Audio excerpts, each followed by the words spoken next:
بسم الله الرحمن الرحيم الحمد لله رب العالمين الرحمن الرحيم مالك يوم الدين إياك نعبد وإياك نستعين اهدنا الصراط المستقيم صراط الذين أنعمت عليهم غير المغضوب عليهم ولا الضالين آمين اللهم صل وسلم وبارك على سيدنا محمد وعلى آله عدد كمال الله وكما يليق بكماله السلام عليكم ورحمة الله.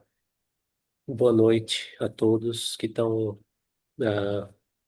presentes aqui, que estão aqui online. É, bom, essa aqui é a quinta aula de espiritualidade islâmica, né? E a gente teria uma pausa mais ou menos longa de 3 semanas, ou 4 semanas. Eu queria ter retomado na semana passada, mas infelizmente não estava bem. Eu peguei uma infecção e não tinha condições da aula. Peço desculpas aí por esse atraso, tá? Mas a gente está retomando hoje, fazer uma pequena recapitulação para ver onde que a gente estava, né? Então a gente começou falando que existe uma ciência do Ihsan, existe uma ciência da excelência, existe uma ciência que ensina a gente a tirar da religião tudo o que ela pode dar, né? Ah, a partir daí a gente falou um pouquinho sobre a história, né, dessa ciência e dos seus expoentes, né? A gente esclarecer um pouquinho sobre isso. E o que eu queria falar hoje, nessa quinta aula, é sobre o objetivo dessa ciência, né? Se vocês lembrarem bem, vocês vão lembrar que na primeira aula a gente disse que o profeta sallallahu alaihi wasallam definiu o ihsan como an ta'budallaha ka'annaka tarah, fa in lam takun tarahu fa innahu yarak. Quer dizer, que você adore a Deus como se o visse. Porque se você não o vê, ele te vê. E a gente falou que aparentemente esse adorar a Deus como se você o visse poderia ser entendido como uma adoração pela fé. E isso existe. Adorar a Deus tendo uma fé nele como se você estivesse vendo ele. Isso existe. Esse aí é o grau da fé na sua perfeição, na sua integralidade, que é um grau altíssimo, que pouquíssima gente alcança, né? Só que a gente falou também que essa definição do profeta sallallahu alaihi wasallam, ela também é entendida de uma outra maneira pelos adeptos da ciência do Ihsan. Essa outra maneira consiste em dizer o seguinte, olha, é você ter uma visão de Deus com o seu coração que é tão evidente, que é tão clara, que é tão convincente, que é tão direta e tão imediata quanto a visão que os seus olhos físicos têm das coisas do mundo. Estamos lembrados disso, né? E aí, a gente até citou, fez citações aqui só para dizer que isso existe, né? Um monte de gente já falou sobre isso e hoje a gente vai falar sobre mais pessoas que falaram sobre isso. Então, o objetivo dessa ciência é essa visão de Deus com o olho do coração. Mas, o que eu queria nessa aula é detalhar um pouco mais isso aí. Mostrar que tipo de conhecimento que é esse. Porque é um conhecimento. Se a gente falou de visão, se é uma coisa que é comparada à visão, é um conhecimento. Mas de que tipo? Então, para a gente começar a falar sobre isso, a gente vai fazer uma recapitulação, a gente vai falar em geral sobre os modos de conhecimento possíveis ao ser humano, tá? Isso aí é uma ciência que o nome técnico dela em português é epistemologia, a ciência do conhecimento. Tá? E a nós, muçulmanos, temos uma epistemologia islâmica, tá? Sempre lembrando, pessoal, que se vocês tiverem dúvidas, tá? Em princípio, a gente está acostumado a deixar as perguntas para o final, mas se vocês quiserem perguntar no meio da aula, também não tem problema, tá? Porque às vezes os tópicos podem ser um pouco difíceis. E daí eu vejo se respondo na hora ou se respondo depois. Mas enfim, a gente vai começar falando sobre epistemologia islâmica. Esse nome significa simplesmente o seguinte: a nossa teoria do conhecimento.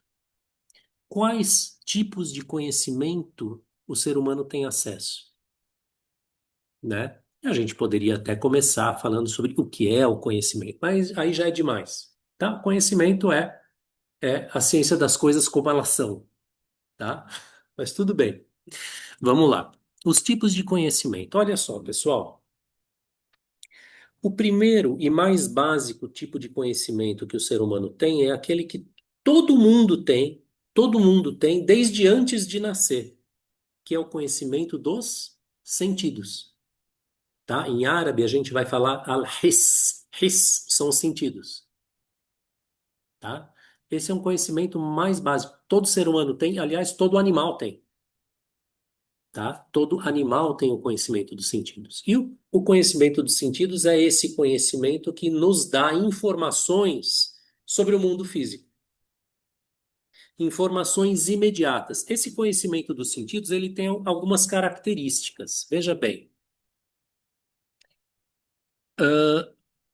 a característica mais clara e mais evidente do conhecimento dos sentidos é que ele é intuitivo, ele é direto, ele não necessita de uma mediação de reflexão, né? Você tem ele, você tem, acabou. Não precisa mais nada, ele é evidente por si, tá? Agora, outra característica dele é essa que eu falei, ele dá informações sobre o mundo material, nada além do mundo material. E são informações que nos chegam pelos cinco sentidos: o tato, a audição, a visão, o paladar e o olfato. São as informações a que nós temos acesso, tá? E se vocês repararem bem, vocês vão ver que uma coisa que vai aproveitar para a gente explicar um pouco sobre os outros tipos de conhecimento. Por exemplo, o que a visão tem acesso não é a mesma coisa que a audição. E a visão, ela não sabe nada sobre o objeto da audição. E vice-versa. Cada um deles é muito específico, tá? Então, esse é o primeiro tipo de conhecimento que todo ser humano tem, é conhecimento dos sentidos. Tem um outro tipo de conhecimento que os seres humanos têm, mas que ele se desenvolve com o tempo. Não é quando ele nasce que ele tem, que é o quê? O conhecimento racional. O conhecimento da razão, tá? O conhecimento da razão, ele começa a se desenvolver de maneira mais clara aos 7 anos de idade, mais ou menos, tá? E ele vai estar completo ou suficientemente completo na idade adulta, tá? Quando a pessoa atinge a sua maioridade, né? É por isso que a pessoa, quando atinge a maioridade, ela se torna o quê? Legalmente responsável. Não só perante a lei civil, por exemplo, aqui no Brasil, como também perante a lei religiosa. Por quê? Porque ela já tem capacidade de entender as coisas e saber o que que é bom para ela e o que que não é, né? O conhecimento da razão, se vocês repararem bem, ele vai dar acesso para nós para certas coisas que o conhecimento dos sentidos não tem acesso absolutamente nenhum. Então, olha só, cada vez que eu encosto a mão no fogo ou numa panela quente, eu vou sentir calor, tá? O conhecimento dos sentidos aí, ele vai sentir aquele calor. Ele é só isso aí. Quem é que vai me dizer o seguinte, que vai formular a seguinte norma geral? Olha, o fogo queima. São os sentidos que formularam essa norma? Não são os sentidos, porque o sentido ele só sente o calor naquela hora. Quem formulou essa norma é alguém que tem outro tipo de conhecimento que é capaz de abstrair instâncias particulares de conhecimento e tirar delas uma norma geral abstrata. Então, tem algo dentro de mim que toda vez que encosta numa coisa quente, vai dar para esse tipo de experiência um nome. que é queimar, ou seja lá que nome for. E que cada vez que eu encosto, eu vou saber que aquele nome se aplica a isso aí. Podem ver que não são os sentidos que estão agindo aí. É algo que está por trás dos sentidos e que é capaz de dar sentido à experiência dos sentidos, tá? Isso aqui que eu falei, por exemplo, saber, o fogo queima, tal. Eu fiz uma norma. Isso é um tipo bem simples de razão, que chama indução. Existem outros tipos de razão, né? Tem até princípios da razão que são muito, muito gerais. Por exemplo, eu saber que o todo é maior do que a parte. O que que me disse isso? Foram os sentidos? O sentido, tá bom, eu consigo, de repente, encaixar uma coisa pequena dentro de uma grande. Mas o sentido em si, ele não tira nenhuma conclusão disso. Quem tira a conclusão é a razão, por abstração. Ela sabe que o todo é maior do que a parte. Ela sabe que duas coisas iguais a uma terceira são iguais entre si, tá? E ela vai ser capaz de tirar um monte de conclusões desse tipo, conclusões abstratas, né? Ela vai me dizer, por exemplo, que se algo, se uma luz está acesa, ela não está apagada, tá? O sentido sabe disso, mas ele não tem essa formulação, ele não é, ele é incapaz de dar esse tipo de nome para a coisa. Então, estou só falando isso, tudo isso que eu estou falando é bastante óbvio, mas é só para vocês entenderem o seguinte: olha, esse conhecimento que a razão dá, os sentidos absolutamente não têm acesso. É um outro tipo de conhecimento. E, inclusive, ele é outro tipo, vamos dizer assim, na própria experiência que a gente tem. Por exemplo, eu falei, o conhecimento dos sentidos é direto. Eu não preciso pensar. Eu tenho acesso direto ao objeto do sentido. Não é verdade? O objeto da minha visão, eu tenho acesso direto a ele. Não tem, ninguém precisa me explicar o que eu estou vendo. Eu estou vendo uma coisa, cores e formas. A razão não é assim, tá? A razão, o que ela faz é o seguinte, pessoal. Traduzindo o que a razão faz, ela faz o seguinte: ela cria dentro da minha mente uma imagem do mundo inteiro, que é traduzido, ela traduz esse mundo inteiro, em geral, em palavras. Claro que antes das palavras tem os conceitos, tá? Tem conceitos e palavras. E o que a razão manipula não são as coisas do mundo. Ela manipula os conceitos por meio das palavras. Tá bom? Então, a razão, pessoal, ela não tem acesso direto ao conhecimento dela, ao objeto do conhecimento. O acesso dela é mediado pelos conceitos. Então, quando a razão pensa, por exemplo, que qualquer coisa, vamos dizer, ela pensa que o céu é azul, ou melhor, vai, ela pensa que o mel é doce. Ela não está sentindo o gosto do mel. Ela está usando um conceito, que é o conceito de mel, por quê? Porque ela viu várias vezes, né? A gente viu várias vezes aquela substância pegajosa, com um cheiro X, um gosto Y. A gente deu para ela um nome chamado mel. E a gente viu que essa substância ela tem um gosto que parece com o gosto do açúcar, que parece com o gosto da manga, que parece com o gosto de outras coisas. Gosto esse é que a gente deu o nome de doce.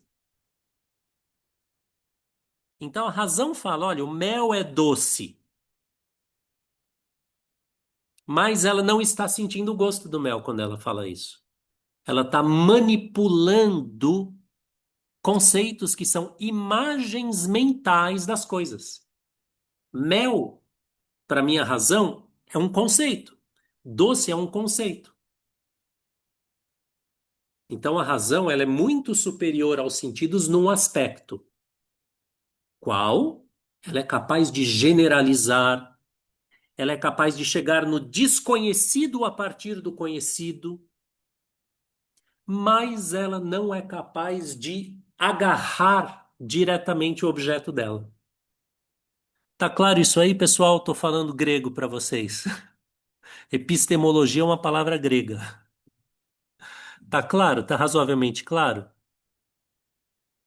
Mais ou menos. Tá. Mas vamos chegar lá. Vamos passar adiante. Isso aqui tudo é só introdução, tá? Então, assim, nós temos o conhecimento dos sentidos, nós temos o conhecimento da razão, tá? Só que o que qualquer pessoa que se diz muçulmana, por exemplo, tá? Está implícito no fato de ela se dizer muçulmana que ela tem uma crença na existência de um outro tipo de conhecimento. Que conhecimento é esse outro? É o conhecimento das coisas que não são acessíveis nem aos sentidos e nem à razão. Coisas essas cujo conhecimento nos foi transmitido por qual meio? Por meio da profecia. Por exemplo, tá? Por exemplo, o profeta, que a paz esteja com ele, assim como todos os outros profetas antes dele, nos falou de Deus, nos falou dos anjos, nos falou sobre as características de Deus, nos falou sobre paraíso e inferno.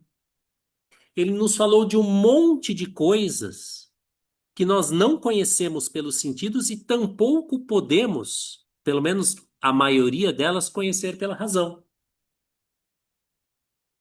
Então, isso significa o quê, pessoal? Que ele teve acesso, o profeta Mohammed, que a paz esteja com ele, assim como todos os outros profetas, teve acesso a um conhecimento que nós não temos.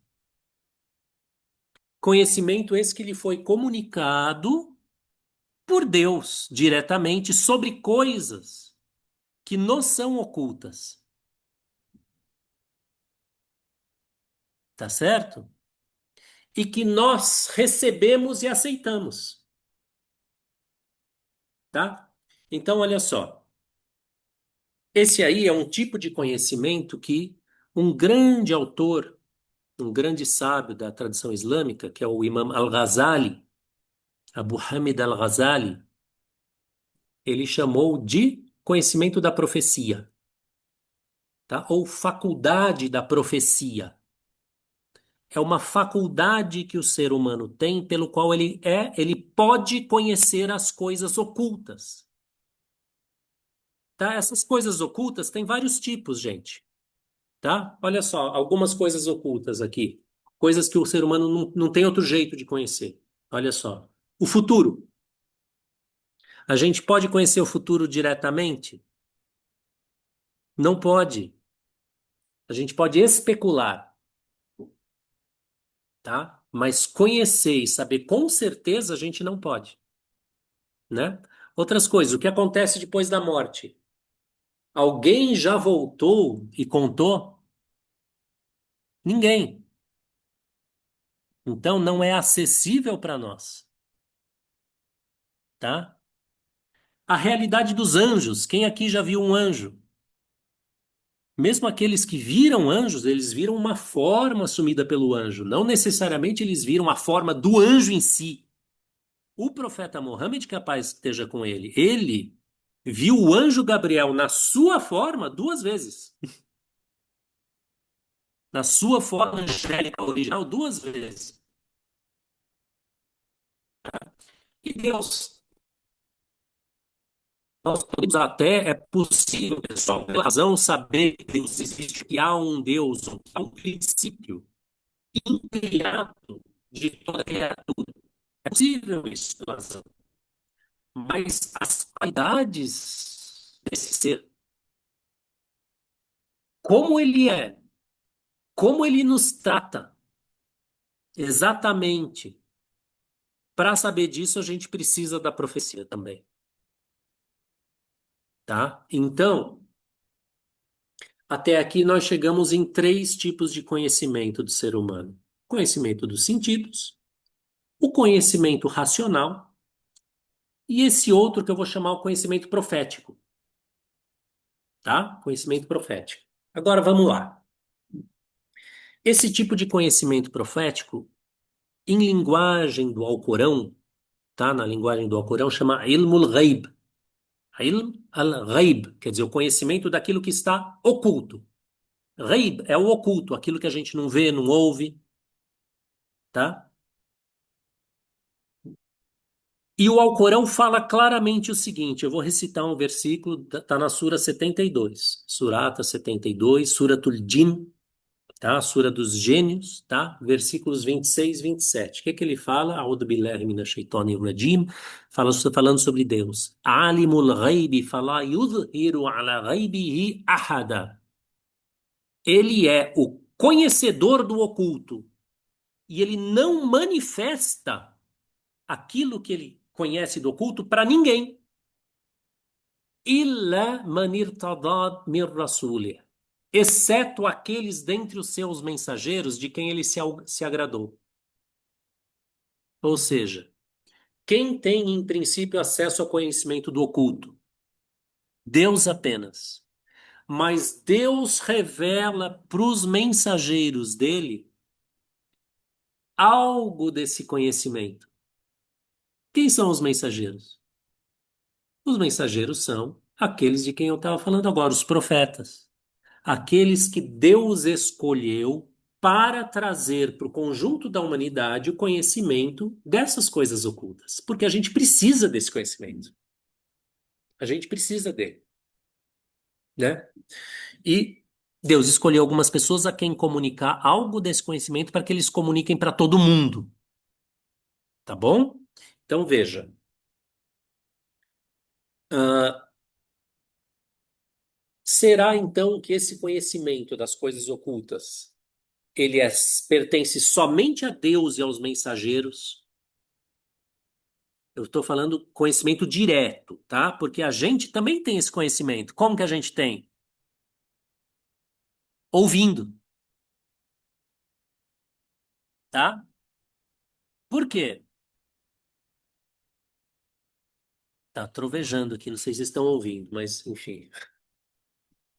Olha só, eu falei, a gente tem conhecimento dos sentidos, a gente tem conhecimento racional e normalmente tem um modo pelo qual esses dois tipos de conhecimento se combinam, que constitui uma terceira fonte de conhecimento para o comum dos homens, que é o quê? Em árabe se chama al-khabaru sadiq, um informe verdadeiro. Eu conheço as coisas pelos meus sentidos, eu conheço pela minha razão e eu posso conhecer também por um informe verdadeiro. Por exemplo, pessoal, por exemplo, quem aqui já foi para a China? Alguém aqui foi? Alguém aqui foi para a China, pessoal, aqui online? Não. Mas a gente sabe que a China existe, não sabe? A gente sabe com certeza absoluta, não sabe? Como? Vocês nunca viram. Pela razão, é impossível saber que existe um país chamado China. A existência da China não é algo necessário. Então, não é nem pelos sentidos nem pela razão. A gente sabe porque um número muito grande de pessoas foi para lá, viu com os sentidos e voltou dizendo para a gente e para outras pessoas que aquilo existe. Não, existe mesmo um país chamado China, lá todo mundo tem olho puxado, sei lá, o presidente é o Xi Jinping, sei lá. Como a gente sabe disso? Informe verdadeiro. Os informes verdadeiros, para as pessoas que foram lá e viram, eles são conhecimento dos sentidos. Tá? Por exemplo, existe a China. Teve que ir um cara lá e ver para me dizer que ela existe. E não só um monte de caras, tá? Para que a gente possa acreditar. Agora, esses informes verdadeiros também podem ter por objeto esses conhecimentos do oculto. Então, nós conhecemos sobre o oculto, sobre aquilo que está oculto, sobre Deus, os anjos, o dia do juízo, o que vem depois, sobre o decreto divino. A gente conhece disso por quê? Porque o profeta Mohammed, que a paz esteja com ele, nos trouxe um informe verdadeiro a esse respeito. Nós temos motivos para crer, tá? Então, mas eu quero que vocês entendam, estou falando isso para que vocês vejam muito bem. Para nós aqui, esse conhecimento das coisas ocultas, a gente tem como pelo informe verdadeiro que nos veio do profeta, sallallahu alaihi wasallam. Mas para ele não foi assim. Ele teve esse conhecimento diretamente. Ele viu essas coisas. Ele contemplou essas coisas. A gente sabe, pelos informes que nos foram transmitidos, por exemplo, que na noite da Ascensão, inclusive pelo calendário islâmico, vai ser na noite de quinta-feira para sexta-feira dessa semana, tá? Na noite da Ascensão, ele viu o paraíso e o inferno, ele viu muitas coisas. Ele viu Alá, ele viu os profetas passados, antigos. Então ele viu tudo isso e nos informou sobre essas coisas, sobre o que acontece com aquelas pessoas que estão no túmulo, sobre o que acontece com as pessoas que estão no paraíso, que estão no inferno, sobre onde estão os profetas nos céus, sobre como é Alá. Então, o que eu estou falando para vocês é o seguinte: primeiro, nós sabemos disso por informe verdadeiro. Segundo, ele sabia disso por visão direta. Então, esse conhecimento da profecia, para quem tem, ele é um conhecimento de visão, um conhecimento direto. E é esse conhecimento, pessoal, e é aí que eu quero chegar, esse conhecimento, ou esse tipo de conhecimento, é que é o conhecimento objetivado, né? O conhecimento que a ciência do Ihsan busca dar, tá? Para aqueles que aplicam os seus métodos. De que maneira? Veja, se está escrito no Alcorão que só Deus e os mensageiros têm isso aí.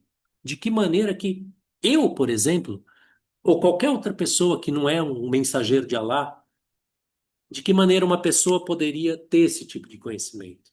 Veja bem, o que que o profeta Muhammad sallallahu alaihi wasallam falou sobre os mensageiros? Ele falou uma coisa muito importante. Ele falou: Al-ulama warathatul anbiya. Ele falou um hadith bem famoso, tá, gente? Que é o seguinte: olha, os sábios são os herdeiros dos profetas. Al-ulama, os sábios, aqueles que têm conhecimento, que têm ilm, conhecimento, são os herdeiros dos profetas. E ele falou: olha, os profetas não deixam nem dinar nem dirham de herança, não deixam dinheiro, mas eles deixam conhecimento de herança. E esse conhecimento é herdado pelos sábios da religião, tá? Então, olha só. De repente, aquilo que parecia exclusivo do mensageiro, parece que não é mais. Porque o mensageiro deixa esse conhecimento dele em herança. Então, esse tipo de conhecimento profético, pessoal, ele é transmitido pelo mensageiro. O que que a gente falou lá? Primeira aula, fundamental, básica. A religião tem três partes: Islã, Imã, Ihsan. Cada uma delas tem uma ciência: a jurisprudência, a ciência da doutrina e a ciência do Ihsan, a ciência da excelência. E cada uma dessas três ciências, cada uma das três foi transmitida pelo profeta, que a paz esteja com ele, para quem?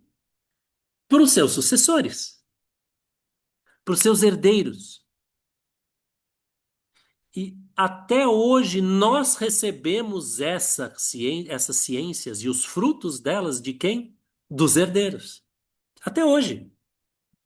Não é só a ciência do Ihsan, a ciência da jurisprudência também. Como você acha que a gente sabe hoje, por exemplo, que, sei lá, na ablução eu tenho que fazer aqui, ó, tenho que lavar os vãos dos dedos, é obrigatório. Pelo menos pela escola do Imam Malik. Como é que a gente sabe disso? Porque esse conhecimento foi herdado e transmitido. E assim também a ciência da doutrina e assim também a ciência do Ihsan.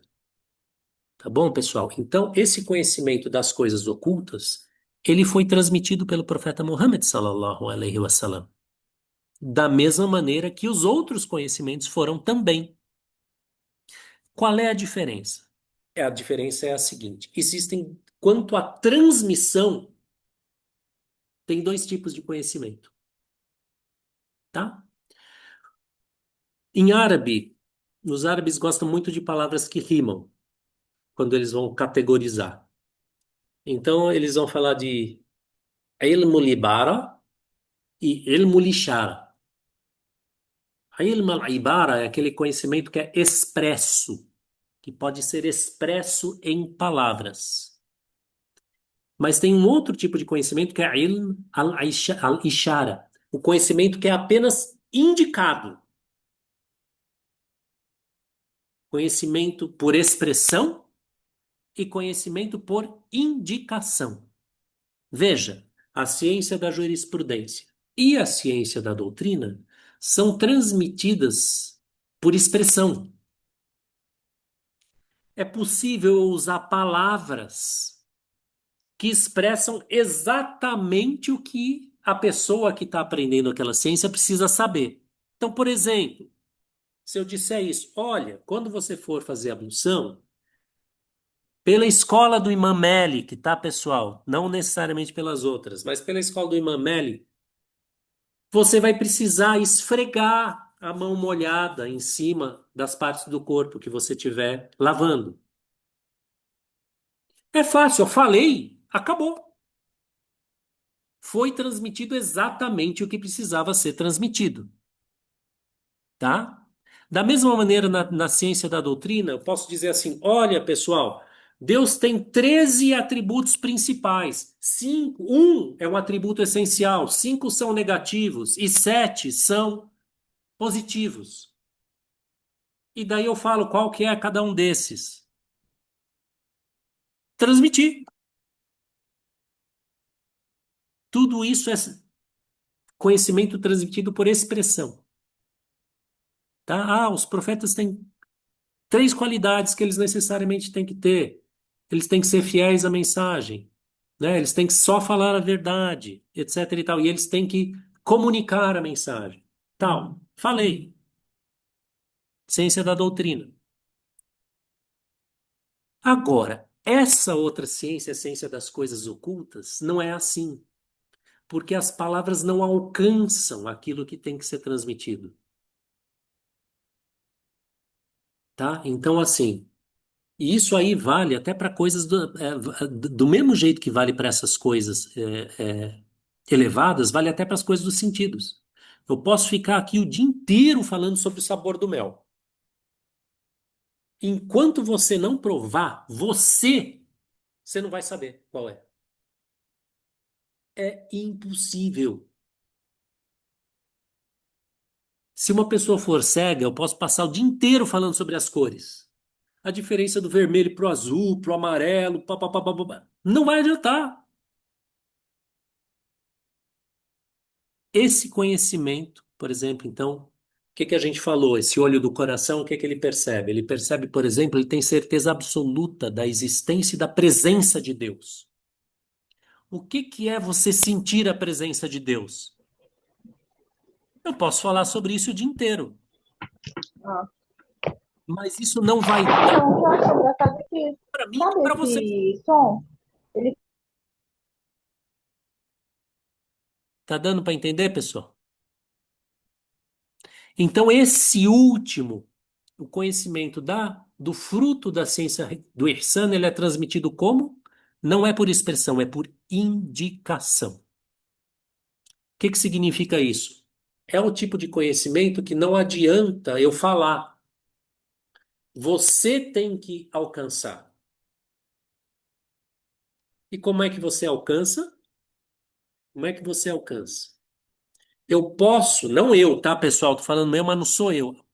O professor dessa ciência, ele pode ensinar o aluno o que que ele tem que fazer para que ele tenha aquele tipo de percepção. E é isso que é transmitido. O método, não o resultado.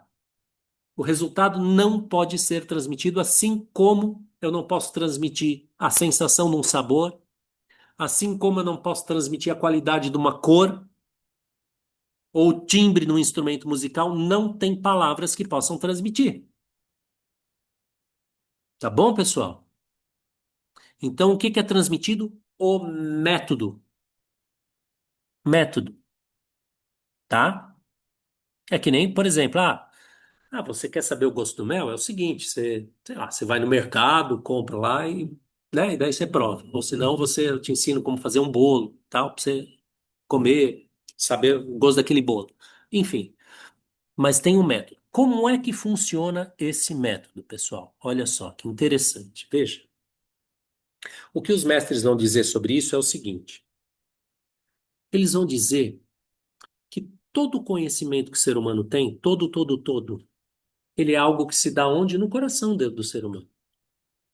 Desde o conhecimento dos sentidos até o conhecimento profético, até o conhecimento de Alá, o conhecimento da presença de Alá, a percepção das qualidades de Alá. Tudo isso se dá no coração. Qual é a diferença? Seguinte, eles vão dizer que o coração é como uma coisa que está no meio de dois mundos. Está no meio do mundo material, está entre o mundo material e o mundo espiritual. E que ele vai conhecer aquele objeto para o qual ele se volta. Se ele se volta para o mundo material, ele vai conhecer as coisas materiais. Se ele se volta para o mundo espiritual, que é um mundo que existe, pessoal, é um mundo muito maior do que esse, ele vai conhecer as coisas espirituais. Então, o método ensinado é como você volta, como você faz o seu coração se voltar para o mundo espiritual, para que ele possa ver, porque o coração é um olho. Mesmo isso aqui que nós estamos vendo, eu estou vendo vocês, vocês estão vendo eu. É o nosso coração que está vendo. É o mesmo olho do coração. É que aqui ele está vendo por meio dos sentidos. Mas ele pode se voltar para um outro mundo e ter a visão desse outro mundo. O olho dele está sempre aberto. Depende de para onde ele está olhando. Para que lado ele está olhando. E é por isso que existem coisas do tipo, você não cobiçar as coisas desse mundo.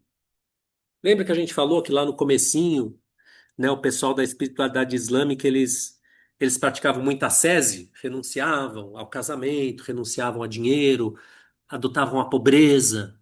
Para que isso, pessoal? Não é por, como é que a gente chama isso? Masoquismo. Não é masoquismo.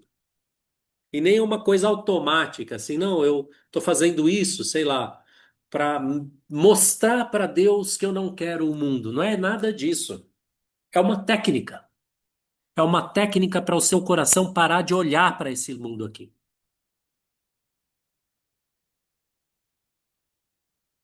E tudo o que a religião ensina, pessoal, tudo, tem, na verdade, a gente pode olhar para a religião de várias maneiras. E uma das maneiras de olhar para ela é tudo que ela tem para ensinar é para facilitar isso aí.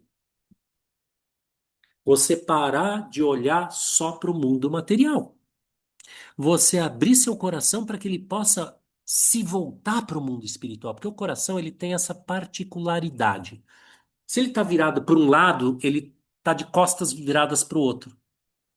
E vice-versa, tá?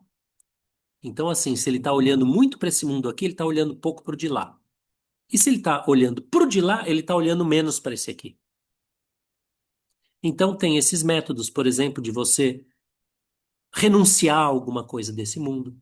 Tem virtudes que são preconizadas, como, por exemplo, confiança em Deus. Sabia que essa é a virtude, talvez a mais importante de todas, confiança em Deus? Por quê? Porque aí você desenvolve tranquilidade. Se você tem convicção de que o teu Criador o Criador sábio, o Criador amoroso, que te pôs nesse mundo aqui pessoalmente, individualmente, porque Ele quis, que Ele está cuidando de você e dirigindo o teu destino na melhor direção, o seu coração está tranquilo. Ele fica mais tranquilo, ele fica menos querendo resolver tudo, todos os problemas desse mundo que se apresentam na frente dele. Sabe por quê? Ele não vai conseguir resolver. Ele já não vai conseguir resolver, ele só está pensando. Mas se você desenvolve a virtude da confiança, em árabe se chama tawakkul, você entregar teus assuntos para lá.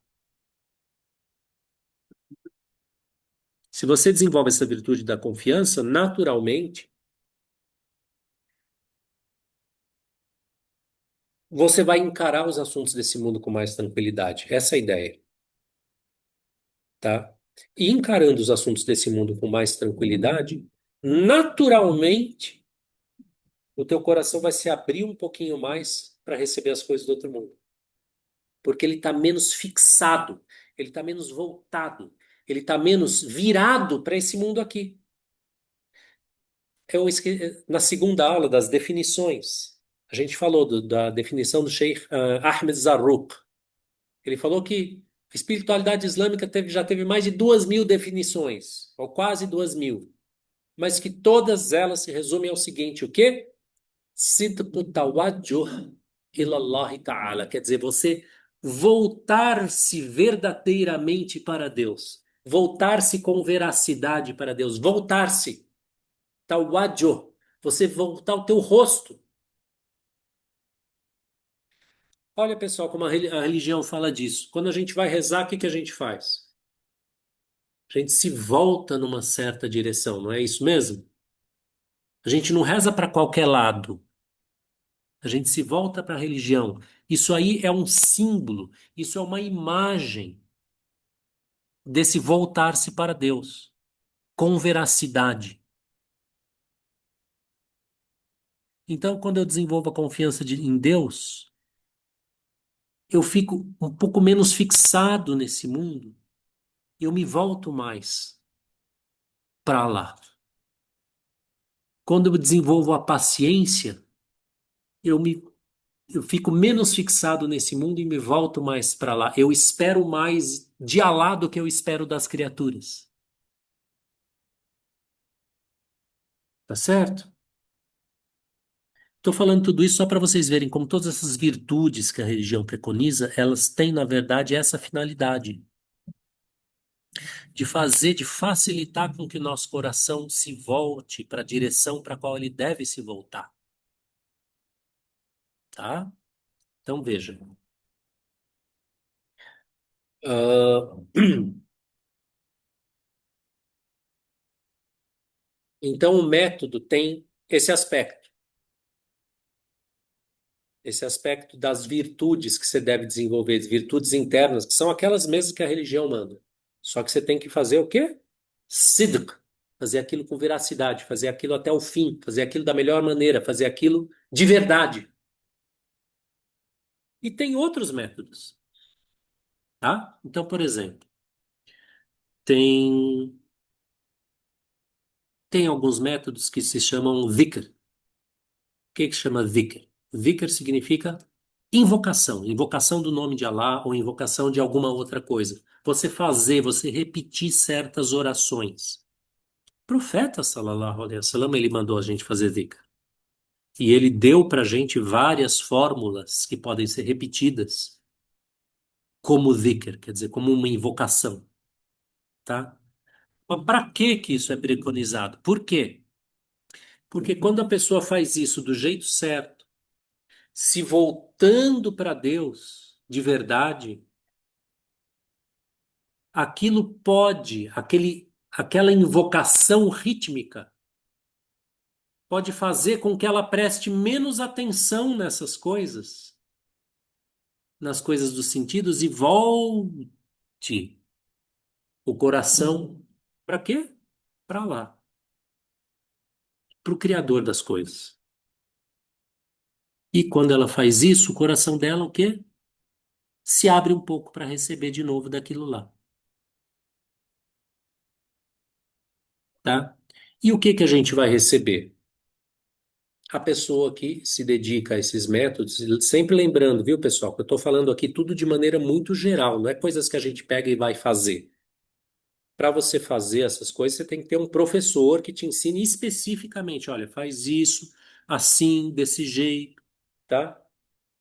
Pratica tal virtude, presta atenção em tal coisa. Então, não estou dando aula aqui de o que fazer. Isso aí não é meu departamento. Eu não sou um professor da ciência. Estou falando de maneira teórica, tá?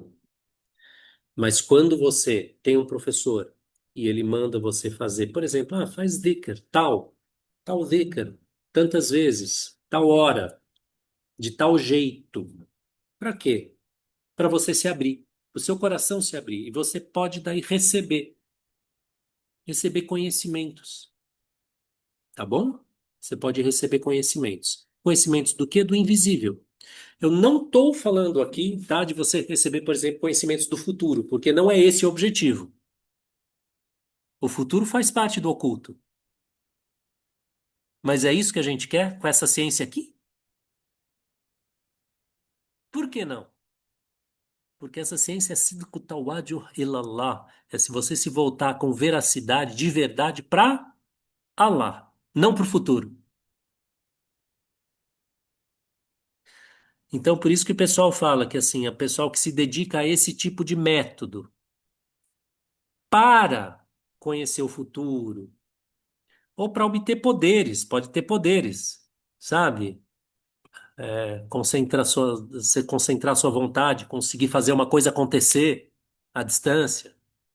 O pessoal que se dedica a esse tipo de método para fazer essas coisas é quem está mais desviado de todo mundo e quem vai ter o pior castigo, porque ele pegou a melhor coisa e está usando para um fim totalmente egoísta. Um fim do que? Da cabeça dele, que ele pode até achar que é bom, mas o que que ele sabe? Porque essa ciência é se voltar para lá e aceitar o que Allah decretou para nós e receber dele o conhecimento que ele quer nos dar sobre ele. Sobre, quando eu falo conhecimento sobre Allah, eu estou falando conhecimento da realidade, sobre como as coisas são, tá? Olha só, quanto, quanta energia, quanto dinheiro, quanto empenho, quanto esforço humano, por exemplo, não é colocado para se tentar descobrir como as coisas são, como elas funcionam materialmente. Não é isso que se ensina nas universidades, nas aulas de engenharia, de química, de física e babá, babá. Para quê? Para a gente poder controlar a matéria. Olha o empenho. Agora imagina se você descobre como as coisas funcionam espiritualmente. Imagina se você descobre, por exemplo, na verdade, se você descobre como as coisas funcionam espiritualmente, o que isso vai provocar em você é o contrário do que é provocado pelo conhecimento do funcionamento material. Porque quando você tem o conhecimento do funcionamento material, aí que você vai querer usar aquilo. É o mundo moderno, pessoal.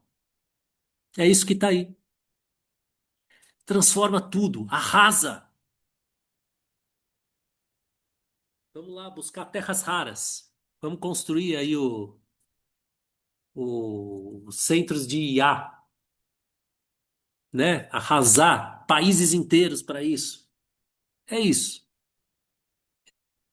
Quando você descobre como as coisas funcionam espiritualmente, o que acontece é o seguinte: você fica sossegado. Não, tem alguém cuidando de tudo. Já tem alguém cuidando. Não preciso arrasar um país para pegar petróleo, para pegar recurso, para pegar água, terras raras.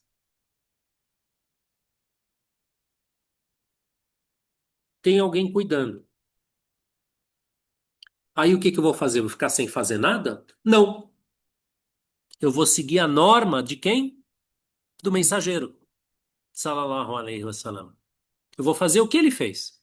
Eu vou ter a minha família, vou cuidar da minha família, eu vou cuidar das pessoas que estão ali, vou cuidar das pessoas que estão sob a minha responsabilidade, vou fazer o bem para as pessoas, mas respeitando os limites, respeitando os limites que Deus pôs sobre como as criaturas devem ser tratadas, tanto as criaturas humanas quanto as não humanas. E vou fazer isso por quê? Porque eu sei que já tem alguém cuidando.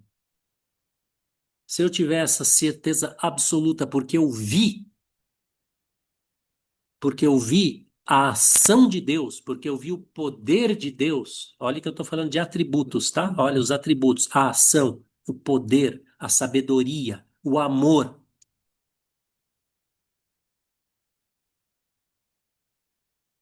Eu vou ficar interiormente tranquilo, porque o sábio dos sábios está cuidando de tudo, e eu vou seguir na minha ação exterior aquilo que o mensageiro fez e mandou, tá? Então veja só. Para o mensageiro, que a paz esteja com ele, assim como para todos os profetas e mensageiros, essa revelação do oculto se chama, em árabe, wahi. Revelação. É o que se chama revelação profética, tá? Para aqueles que não são mensageiros e não são profetas, esse tipo de revelação vai ser um pouco diferente, ela não vai ter o mesmo grau, tá? E ela vai ter outros nomes, ela vai se chamar ilham. Ilham significa inspiração, tá? E muitas vezes até a gente, pessoal, se vocês repararem na vida de vocês já receberam ilham várias vezes. Todos nós recebemos. Já aconteceu na nossa vida de a gente ser guiado interiormente para o que fazer, como se comportar. A gente já foi inspirado. Por quê? Porque naquele momento o nosso coração deu uma abridinha e a gente recebeu aquela inspiração. Tem até técnicas da própria religião islâmica que servem para isso. Tem uma coisa chamada Salatul Istihara. Já ouviram falar disso aí? Salatul Istihara é uma oração que você faz, que chama oração de consulta, quando você está em dúvida do que fazer.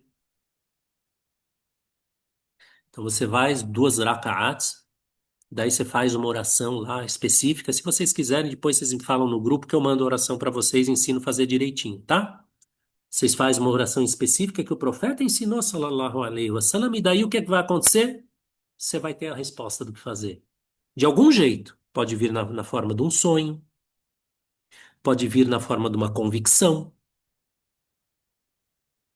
tá? Mas você vai ter a resposta. Ou de algo um conselho que alguém te dá, assim vai. De um jeito ou de outro você vai ter convicção. Como? Por quê? Porque você se voltou para naquele momento e você recebeu uma inspiração. Os métodos da ciência do Ihsan servem para que você receba isso bastante. E além da inspiração, tem outra coisa que em árabe se chama kashf. Kashf significa desvelamento. Kashf é você abrir o véu. Você vai ver a realidade como ela é. Você vai contemplar.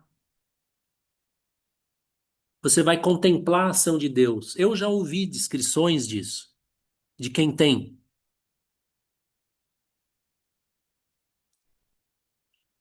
A pessoa fala: eu sei, eu vejo, eu percebo que é Deus que causa todos os atos aqui na Terra, tudo o que acontece.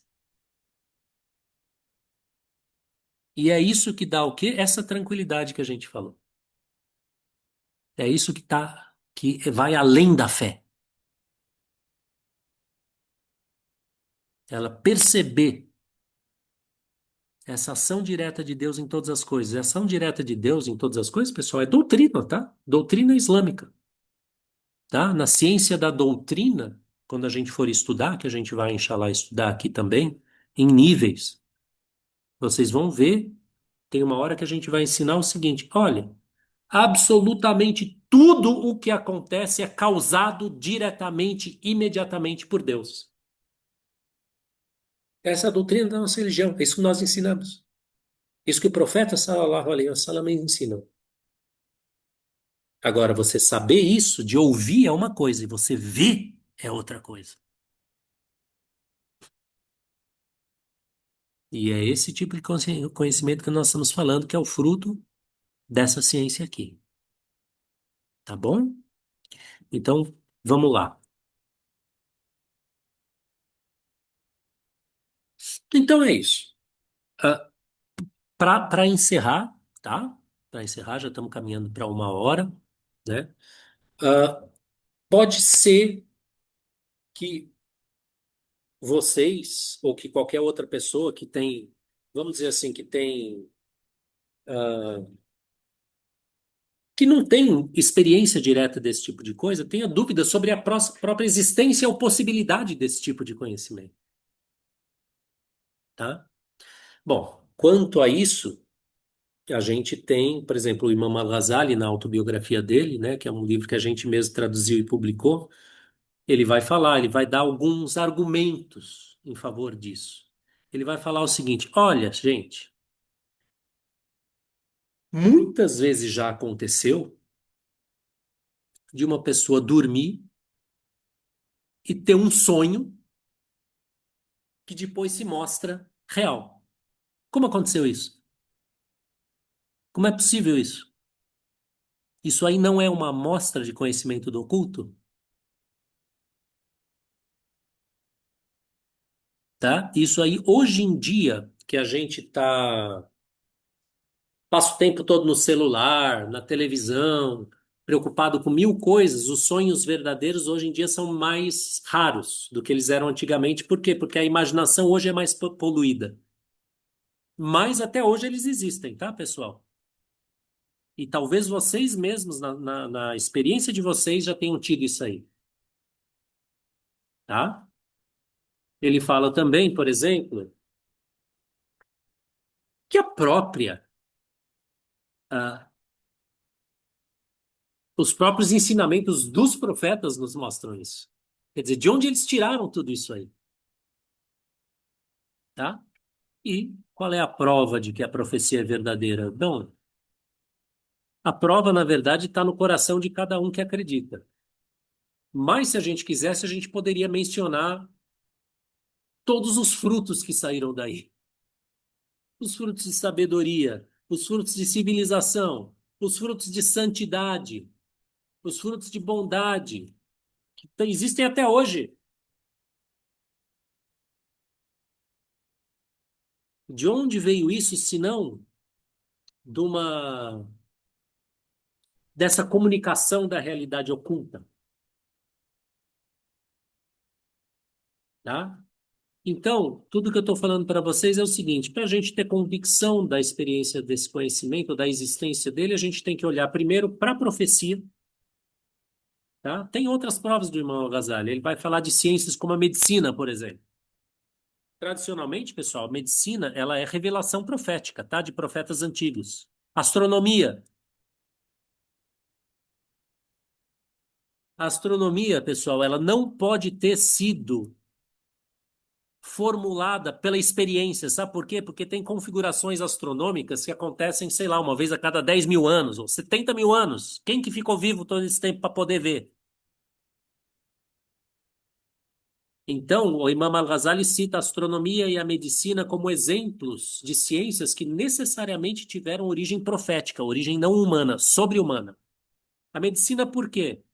Quem é que pôde experimentar todas as plantas para saber o efeito que ela teve? Não é pela experiência. Aquilo é um conhecimento infuso no coração pelo qual a pessoa conhece as propriedades das coisas, tá? Isso aí nós estamos falando de um conhecimento do oculto e que nem diz respeito a Deus mesmo e às coisas angelicais e celestiais e espirituais, mas até as coisas terrestres. Assim como existem esse conhecimento do oculto das coisas terrestres, existe também o conhecimento do oculto das coisas espirituais, tá bom? Mas o que o Imam Al-Ghazali vai dizer, assim, que a prova decisiva é você encontrar as pessoas que tiveram esse tipo de conhecimento e você ficar com elas. E você vai ver no comportamento delas a prova viva de que elas não são, de que elas têm algo a mais, tá? Então, estou comunicando para vocês quais são as provas tradicionalmente apresentadas de que esse tipo de conhecimento realmente existe, tá bom? E esse livrinho aí da autobiografia, eu recomendo a leitura dele. Depois eu vou juntar tudo isso aí no, fazer aquela bibliografia que o pessoal está me pedindo, né? Desde a primeira aula. Quem sabe eu já faço isso. Pelo menos alguma coisa já para a aula que vem já passo para vocês. Tá bom? Em português, alguma coisa também em inglês, tá? E alguma coisa na internet, tá? Então, é isso aí. Eu vou parar por aqui por hoje e eu vou ver primeiro se a turma daqui tem. Já vou responder a pergunta da Daniele, que é Salat al-Istihara, viu, Daniele? Se você quiser, depois você manda no grupo lá que eu mando direitinho como fazer, se é que você já não sabe como fazer, tá? Tem pergunta? Tem pergunta? Tem pergunta? Ah, a outra pergunta que eu ia fazer é essa distinção entre Ilhan e Waffen, mas eu já fiz a distinção depois. O Ilham, veja, o Daniel aqui, ele perguntou sobre distinção entre Ilham, quer dizer, a inspiração dos não profetas, e Wahi, que é a revelação dada aos profetas, tá? Isso é muito importante. Então, veja bem. Primeiro,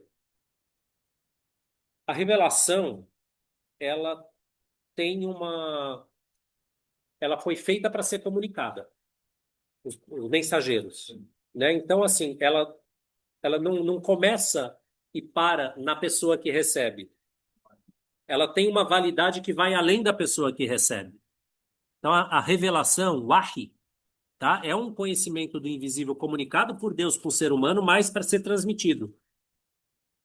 E para ter frutos fora daquela pessoa também.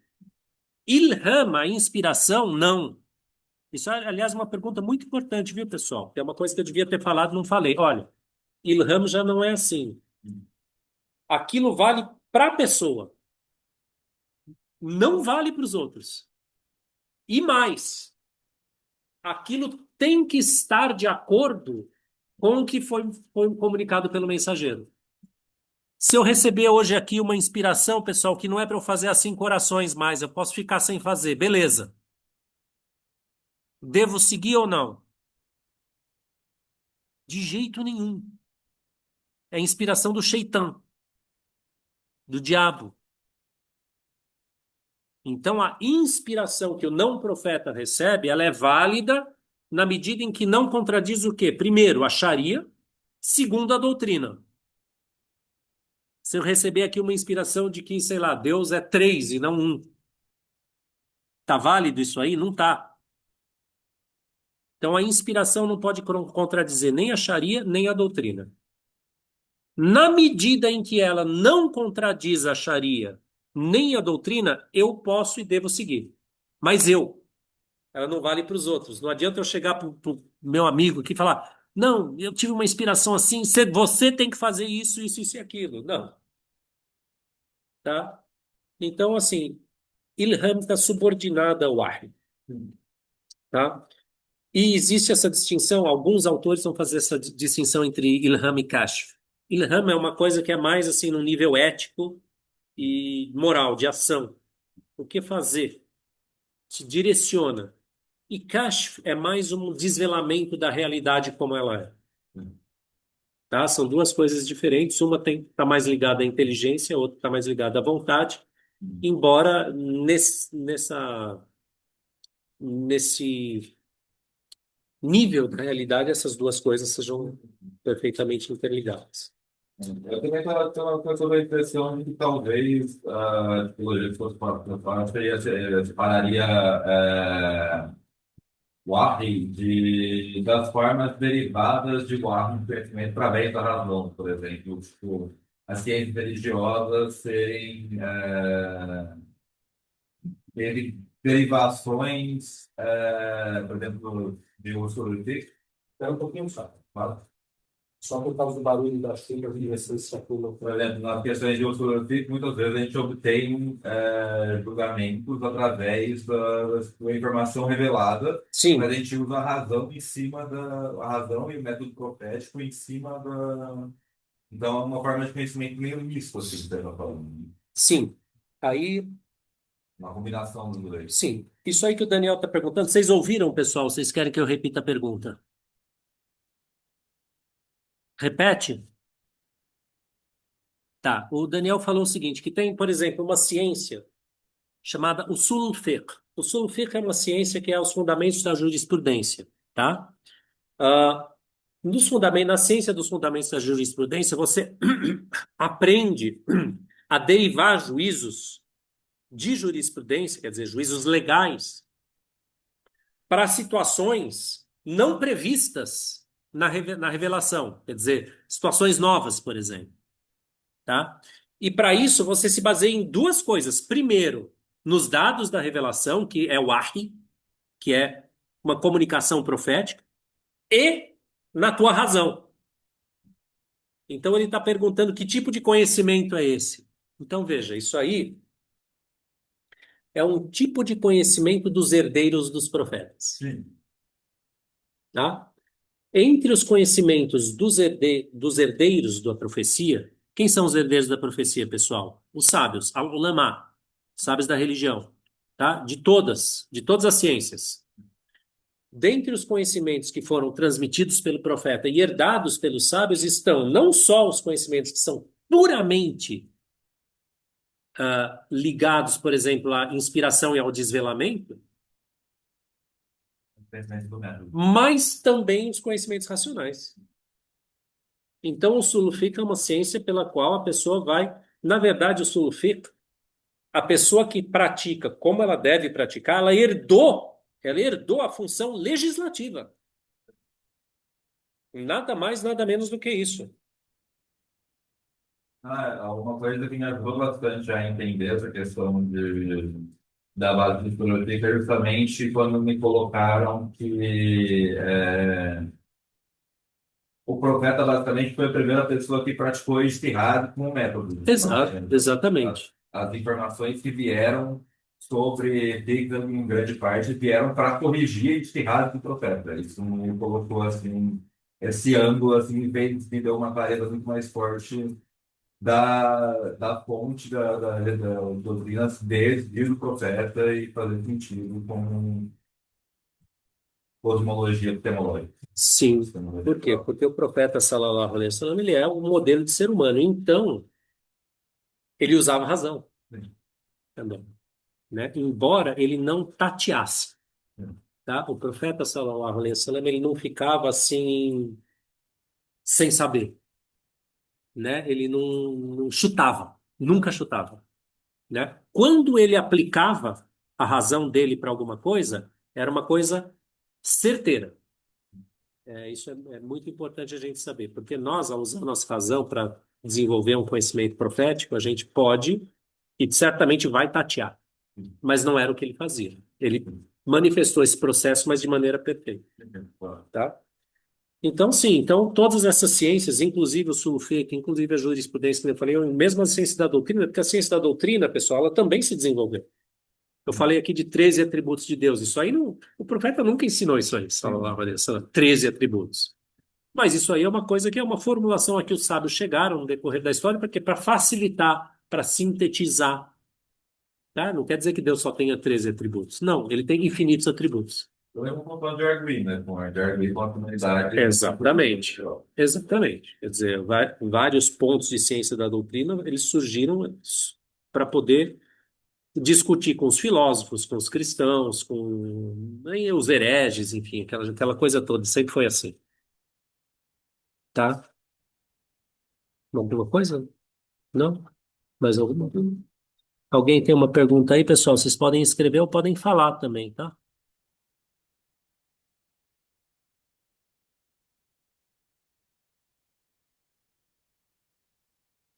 Não? Então tá bom. Então a gente fica por aqui mesmo, tá? Inshallah, estamos de volta semana que vem. E quem sabe até lá também já monto uma pequena bibliografia para vocês poderem. ah, tá? O que eu tinha programado para falar na semana que vem são os graus da espiritualidade islâmica. Isso também é interessante, importante. A gente vai provavelmente falar disso mesmo. Quer dizer, o que que é nessa percepção, nesse conhecimento que a gente vem falando, quer dizer, nessa percepção do invisível, tá? Com o olho do coração, o que exatamente é percebido e em que graus? Que graus existem desse tipo de percepção? A gente falou de um hoje, não, você perceber a ação de Deus. Mas a gente sabe que Deus ele é essência, qualidades e atos. Então tem pelo menos 3 graus nisso aí, tá? E a gente pode falar disso semana que vem, inshallah, tá? E se vocês tiverem perguntas, pessoal, todos vocês aqui ou vocês aqui na internet, vocês podem e devem mandar no grupo, tá? Fiquem à vontade, eu fico à disposição para responder lá, se for alguma coisa que dê para responder na internet, se não, a gente pega e responde aqui na aula mesmo, tá? Então é isso aí. Subhanaka Allahumma wa bihamdika ashhadu an la ilaha illa anta astaghfiruka wa atubu ilayk. Wa sallallahu ala sayyidina Muhammadin wa ala alihi wa sahbihi wa sallam. Obrigado, pessoal, pela paciência. Obrigado. Desculpa aí a demora para a gente retomar, tá?